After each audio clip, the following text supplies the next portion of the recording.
honestly, I know the Eagles are 5-1. I still view us and the Mallards as kind of the top two teams in the NL, just personally based off of talent, what I've seen. I know. Hey, welcome back to Fade the Mahoney, everybody. At Fade the Mahoney, we cover all sports, all major sports from a gambling point of view, all those sports up to and including Major League Wiffle Ball. I'm Mike. This is Trevor. Today, we're joined by one of the members of the Eastern Eagles, Blade Walker. I got all those facts right, Trevor, right? Good job. Yep. Blade got Walker. it all right. All right, I'm on a roll. Blade, thanks for taking time out of your busy baseball schedule and joining us, buddy. Oh, of course. Thank you for having me. I had a little correspondence with Dallas Allen a little while ago, and he said he was going to Georgia to play in a baseball tournament. And Trevor, that's where Blade is as well. So that's pretty cool. Nice. Blade, how many teams are there? I think Dallas' dad said 448. Holy crap. Yeah. That's a pretty logistical nightmare. All right. Let's start with your comments, Blade, on the previously on, which is right before this, is Jimmy Norp saying that the Diamondbacks and the Mallards are the two best teams in the American League. Sorry, National League, based on talent, just based on talent. What do you have to say about that? I mean, me and Dallas have been talking about this, and we know that the Diamondbacks are still Jimmy Norp and the Diamondbacks. They won the World Series. They're not playing the best right now, but it's still them. And then, I mean, the Mallards have arguably the best wiffle ball player ever in Jordan Robles. You know, that dude's a stud. They got Tommy, they got Caden, and Ben Wilson and Davenport. You know, they throw in a mix. But I think talent-wise, we're younger. I think we're a little better than the Mallards. Diamondbacks, I also think it's the same case. But I think, honestly, it depends on the day. With wiffle ball, you can have a little wind, throws it off. Somebody's way better than the other. And I think it's just a day-to-day thing. Somebody's feeling good. Like Jimmy's been struggling with injury. So it's like, that's one of those things that, like, some days he feels great, some days he's not. And that's one of those things that, you know, could vary. But, I mean, everybody has their own opinion. But I still believe we're the best team. But anybody has their own opinion. You're very, very, very nice. And also you are 6 games clear of the Diamondbacks. 6. Very true. It's a lot. I should have done a better job introducing you, Blade. I'm sorry. In my notes, what I have here, aside from them being completely incapable of hitting the ball, aside from that, you are probably the person most responsible for the Magic being as terrible as they are. Right? In your first series, you guys were on the verge of losing game 1. Yeah. And right, Trevor? He had the hit that tied it up in the bottom of the third or whatever inning that was. And then the walk-off in the game 3. It could have been a sweep the other way, right? Yeah, for sure. I mean, that's how different the narrative is on the season. If, say, the Magic swept the Eagles in the first series, you know, the narrative is a lot different going forward. I think for both teams, you know, it's a lot different. And this show would be a whole lot less fun if the Magic weren't terrible. So thank you for that, Blade. Also, a reminder to anybody that's watching this, you know, we're filming this, we're recording this way in advance of the series because of the way the schedule is, but it is before they play the series. So just so everybody knows. Oh, yeah. What we do here, Trevor and I gamble on every series, at least 2 bets, sometimes 3 bets. We always bet on how many runs are going to be scored in the series, over, under. We sometimes bet on who's going to win the series, depending on who is favored and by how much. And then we also do the fantasy wiffle ball bet, thanks to Joey at MLW Stats on Instagram, who does the ladder rankings for each series and the slate. And aside from, I think there's only been 2 instances so far this year where we haven't been able to get a player prior to the series getting played. Blade was nice enough to join us, work his schedule around to make sure we did it before they played. So that's what we're doing. That was really long-winded. Trevor, you want to do some numbers? Yeah, let's do the numbers first. Okay, so let's start with the over/under. Obviously, tough series to handicap as far as the numbers go because you have the Eagles pitching has been pretty much unhittable. Jimmy can get there, if he's in the zone, if he's not feeling hurt, pitching wise. So historically, you might think of a pretty low scoring series with the way these teams have been pitching. So I have to line it at 15.5, just because I think you have to pick a number that isn't too low. Obviously, you don't want to pick a number that's too high. If Jimmy's hurting and gets wild, and if Jonah can't control or Trey Flood, whoever is going to be pitching the second game for the Diamondbacks, you could see a lot of runs scored in that game. And obviously, the Eagles have been hitting the ball; they're getting on base. They're scoring runs too. So I think I have to put it at that number, which I think is a nice in between number that makes it tough for the bettors to decide which way to go. Blade, I need your insight here. You're very close to it. What do you think? How many runs will be scored in the 3 games? I was talking to Dallas's dad about it. I'm thinking the under, honestly. I think that the pitching's so good and you never know what Jimmy can do. Like I said, it's still Jimmy Norp and the Diamondbacks. They won the World Series last year. They held down the Wildcats. They're still a good team, but I still believe that we had the best pitching. I'm not saying that, Dallas is never going to give up a run or Dan's just going to have an under 1 ERA the rest of his life. Stuff's going to happen. It could have been on a different day, but I still believe we have the best pitching. And I believe with those two on the mound, I feel very confident that we can, hit the well and score the runs, but I'm still going to have to go with the under. All right. All right. That seemed fairly confident. $100, I'll take the under, Trevor. Nice. See, you're smart, JoJo, because you with the younger guys we've had on here, you just go with what they say, which makes a lot of sense. Whereas when we have Cheatham on here, you always go the opposite because he's too much of Mahoney. He's been around the block too much. Yeah. I hate betting on the unders, but I mean, we don't have any terrible pitchers going like we've seen recently. So, all right, I'm good with that. What about the series? I should probably do this every once in a while. For these types of matchups, we do what's called money line betting. The team that's supposed to win is favored and will have a minus number in front of them. Trevor's going to tell us what that minus number is. And what that means is if he says it's minus 150, it means got to wager 150 to win 100. And then opposite for the underdogs. So no one would have believed this at the beginning of the year, but I assume the Eagles are going to be favored over the Diamondbacks. How big a favorite are they going to be? I have them as pretty heavy favorites too. I have them at minus 165, which is a huge number. Wow. The reason why is I just don't think it just comes down to pitching. I don't think the Diamondbacks win the game that Norp doesn't pitch. And I think that they lose at least one of the games that he does pitch. So I think it just, a huge percentage of the time, at least. Obviously, anything can happen.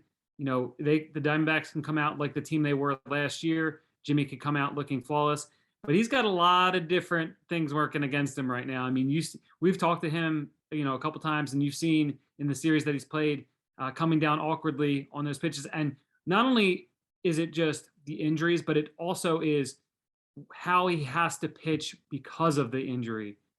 Meaning what he's told us, he can't go to that screwball pitch. And I'm sure the Eagles know that. I'm sure they've done their scouting, so they know what pitches that they can look for a little bit more. And obviously he's still a great player. He's still going to perform.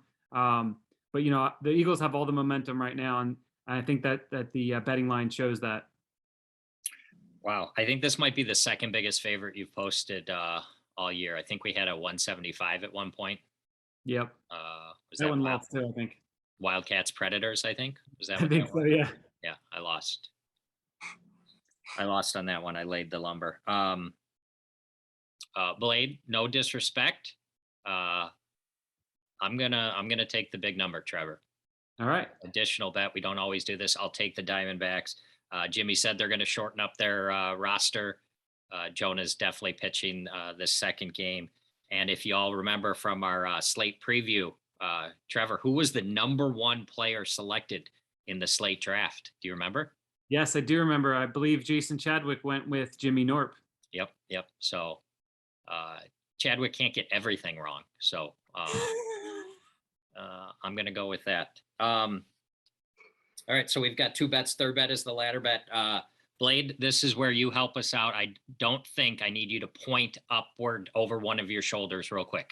One of your shoulders. Pick one. Trevor, you get to go first, buddy. Who are you taking? I will take Dallas Allen. All right, I'll take Jimmy Norp. That was easy. Yeah, nice and easy. That was the fastest ladder draft we've ever done. All right, that's our gambling. We covered that. Let's get into some questions. Trevor, you got any strategy questions or anything you want to ask our guest? Yeah, sure. Well, first of all, let's just talk a little bit about this series. You know, what you're looking forward to in the series against the Diamondbacks.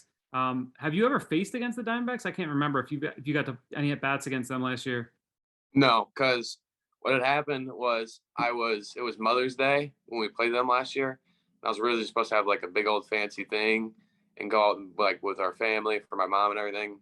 And then it got canceled. So then I was like, well, then I can go to the series, but I'd already been off the active list. So I went, and that was like my first experience with the league. And I met Jimmy, and I met Jonah, I met Mike Shima, and like I talked to all them. And honestly, that's when I knew I'd love the league, because those guys were so cool. Like I would talk to them, but yeah, I've never faced them, but they're still, it's still a good team. So, and I think the big thing to look for is just finding their mistakes, because they're a good team. They don't make a lot of them, but when they do, you need to capitalize. And I think we've done a pretty good job at that, but I think we need to continue doing that. And I think that we can be very successful at doing that. Nice. Yeah. All right. So how about your, as far as your injury goes, how's that going? How's your healing? You feel fully healed by now, and what's going on with that? So, not quite. No. That's still like, I think August 1st is when I'll get clear to like do things like throwing and stuff like that. But it's getting better with physical therapy. Like I'm going twice a week. It's getting better. But like the Mallard series, I was just so excited to play that I was like, let's do it. Shouldn't have played. It might have hurt a little bit on like check swing and stuff like that, but there's no excuse. I mean, I did not have a good series, and I think that was because I was ill prepared. But I mean, me and Dallas have been practicing, and so I think I'm more prepared than I was last series. So hopefully it shows. Can you recap what exactly the injury was? And when you say no throwing, are you strictly both for baseball and wiffle ball? Are you just hitting then? So I tore my labrum in the whole backside. So along the whole backside, it just like the tendon or whatever it is, just, slit around that whole thing. And I did it in basketball. It was partially tore for about a year, and I didn't know it. And I threw a basketball like down court, launched it in a basketball game. I was like, that didn't feel good. And so then I found out after a long process, MRIs, all that. I found out I tore my labrum, got surgery May 12th. And after that, it was just a matter of like slowly recovering, getting into physical therapy, and then like just keep working at physical therapy for a little bit. But for baseball, so I haven't really got in much, just because baseball is a little more, hands-on, violent than wiffle ball. But yesterday I got in at first base for like a half inning, and I actually made my first play. Last weekend I got in left field, but I haven't hit yet. But we've talked about doing where, it's funny enough because Dallas is normally our first baseman, and we've talked about maybe doing like he DHs for me, and then like I can play first for a few innings. But that's like all speculation. But I mean, I'm still like not close to 100%. So it's like I can only do so much with baseball. But like wiffle ball, the bat's a lot lighter. I can swing it, and then I'm not playing the field, so it really doesn't matter. Right. So how do you view your role on this Eagles team? Obviously, you guys have 5 guys. You have the guys on the reserve, but the main 5 guys you have here, you guys have had a lot of success. Playing all 5 of you, and so yeah, how do you kind of view your role in the squad? So I think of myself as like an energy guy. Like if I can keep, because when we came, like when me and Dallas came to the Eagles, it was always like it was all like friends. So it was like a good connection, but they weren't like, this thriller team, exciting, having fun, screaming. They were having fun, but it just wasn't, they were more quiet. And so then like when we came, my first series, I was kind of like new to the thing. So I was kind of like just in my own shell. But then like I kind of broke out and I was like, this is fun. Like I'm going to have fun while I do it because it's wiffle ball. I mean, like if you had told me when I was 6 years old, thousands upon thousands of people are going to be watching me, hit a home run or hit a single or feel a ground ball, whatever. It's like, you would have been like, wait, what? So it's like, so it's one of those things that it's just like, it's so fun to be there that like, the people who are watching may not even realize like, oh, this is intense. Is he gonna hit it? Is he? And it's like, for me, it's like the Mallard series, like I still had so much fun and I went for the series. But like, but like, other than that, I think I provided a bat to help Dallas and Dan. But I mean, honestly, it goes unsaying, like when you guys, for the ladder, you guys picked Jimmy and Dallas. I think Dan could have a good showing. I think Dan could be pretty good. But so I think he could be a sneaky one. But I think that the big thing for me is like providing that support for them. So just getting on base, helping with a bat, providing those big hit situations, and just having fun while playing the game. What's your goal for what year will you first play in the All-Star game? Next year. That's my hope. Love it. I hopefully that'll be my first full year, because last year with baseball and everything, I was so busy. And then this year, I mean, I got hurt. So it's like, it's kind of like both times, it's just tough. Pretty decent start after that first series though. Yeah, for sure. All right. What's the deal with the arm sleeve? Is that Yoo-hoo? Is that what's it's on there? Yeah. So it's Yoo-hoo and then Hungry Hippos. Nice. Is that a name, image, likeness type thing? They paying you for that? No. I when I was younger, I was a ball boy for our football team. So I always like wore like an arm sleeve to like be cool. And I went on this website, I think it was called Fresh Elites. It's not a website anymore, because people always ask me like, where'd you get them? It's like, it's not a website anymore. But so I got to ride these sleeves out as long as I can. But I seen like my school colors are like green and yellow. And so I found one and I was looking and I was like, well, that's cool. I got them. And I kind of forgot I had them.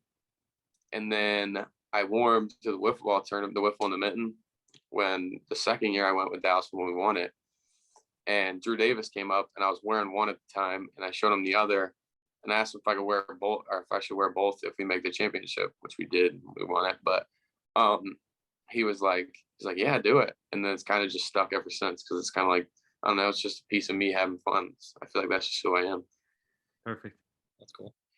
What we talked to Dallas a little bit about this. Do you have any issues going back and forth between your wiffle ball swing and your baseball swing? We know we've seen Tommy in the past. He took, a couple of years off when he was playing high school baseball. I know my son, who's 8 years old and loves wiffle ball and baseball, has trouble going back and forth between his swings. Do you have any issues with that, or is it? For the most part, no. I honestly think it's helped me. The only difference is in wiffle ball, I have like an open stance. So kind of like how Kyle and Jordan do it. They have an open stance. Whereas in baseball, I'm more equal. I still have my front foot out a little bit. But honestly, I think it's helped with my actual hitting skill, because you can ask anybody that has played wiffle ball. Hitting a wiffle ball is so much harder than hitting a baseball, hitting a softball, hitting whatever. It's just a lot harder. So I feel like it's helped me, because it makes the baseball look a lot easier. Nice. Cool. Mr. Walker here is not yet old enough to gamble legally.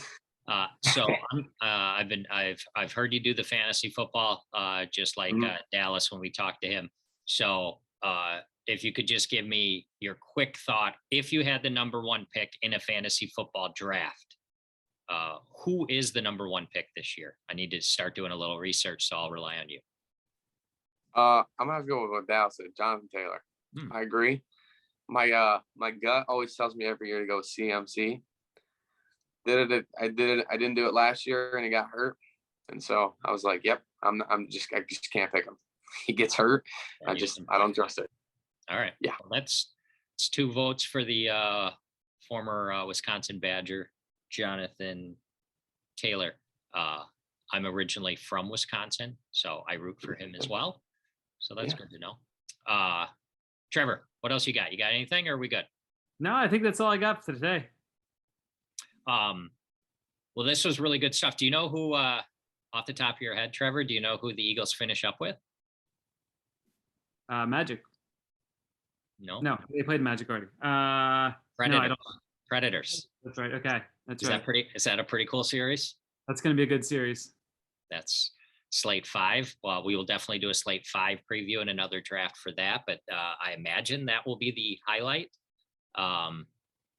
We still haven't even seen any of slate 4 yet. So, all right, Blade, you get to go play some baseball. So get on with that. I appreciate you making the time in your busy schedule to join us to help preview. I think this is the last game of slate 4. I think. It's going to be so far away So from here. So slate 5 is right around the corner. Everything's shaping up in the playoff run. What were you going to say, Trevor? You look like you want to say something. Nope, I got nothing. I'm just thinking about how crazy the schedule is and how hard it is for content creators. Yeah.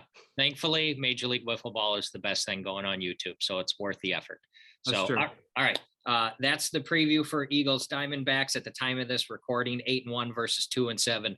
Diamondbacks really need to win some games here if they want to play in the postseason. So this will be a good series. Blade, thanks for stopping by, buddy. And everybody, good gambling. Thanks, Blade. Yep, of course. Thank you guys.